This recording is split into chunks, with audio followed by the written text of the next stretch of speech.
Kurang guyu gong ndak konangan. Iya. Bulu ciwi kekengku. Yayi padha Raharja. Beda. Lho. Aku karo Raharja beda. Aku Werkudara Raharja bakul bakso. Kowe ora kena sembrono lho, nek sembrono konangan. Iku nek anak-anak tekan kene, Kakang Raja Antarja tekan kene, ledho ngandani sing apik-apik. Nggih. Siap lho, Gong. Oke. Yo. Aja lali. Aku gampang lali ya. Lungguh dhuwur ora lungguh ngisor.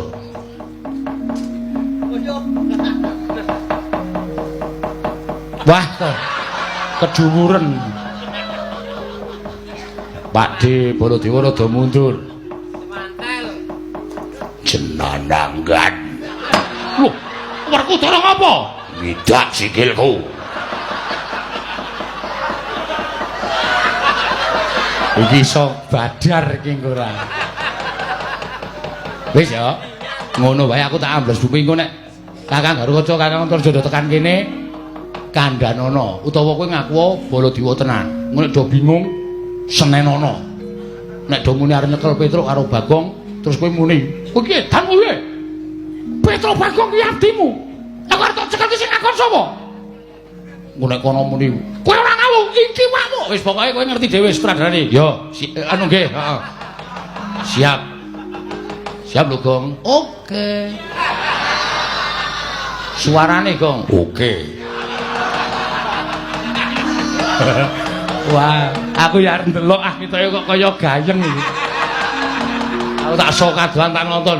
Yo, Antasena sing ati-ati. Oh. Kok njur dangkar ora. Nggih, pun den ngoten mawon.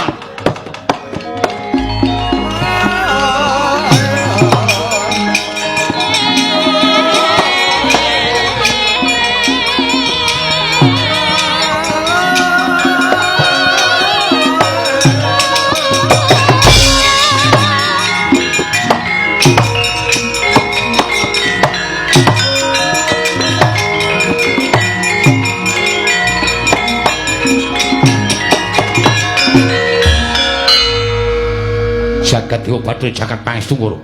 Werkudara. Werkudara. Apa? Werkudara. Apa? Iki kok kaya ora pangling.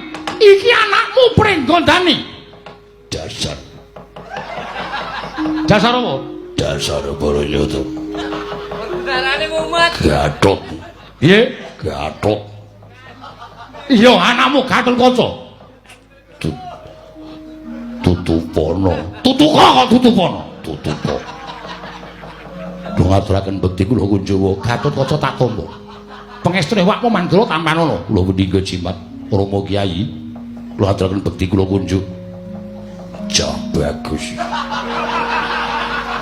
Gatotkaca. Tak tampa. Pangestune bapak. Tampanono. Sing ajeg. Iya. Darane gagal. Dene menapa paduka Kanjeng Prabu mapan wonten ing mriki. Lho, lah kok malah kowe takon karo wamu Mandra iki piye?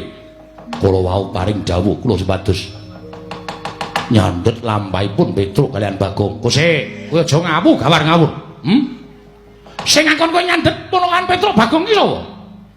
Kanjeng Prabu Mandura. Lho, kowe iki edan piye? Kowe iki lagi ketemu karo aku pisan iki kok ketemu. Lah kok dadi kowe apa jeneng kowe? Lah kok dadi aku akon karo kowe kok nyandet Petruk karo Bagong iki nalane piye coba to? Kala wau paring dawuh pilih Petruk kalian Bagong badhe mboyong Pandhawa.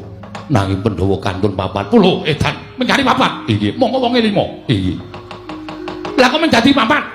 Ing Paman Sedewa Kesah Adri menawi Kanjeng Rama mangke Petruk Bagong wadul kalian Kyai Semar tumunten kula dipun dawuh supados ngoyak Petruk kalian Bagong supados sak mangke kula nyandhet lampahipun Petruk karo kalian Bagong. Edian iki mesti ana wong madha rupa karo Baladewa.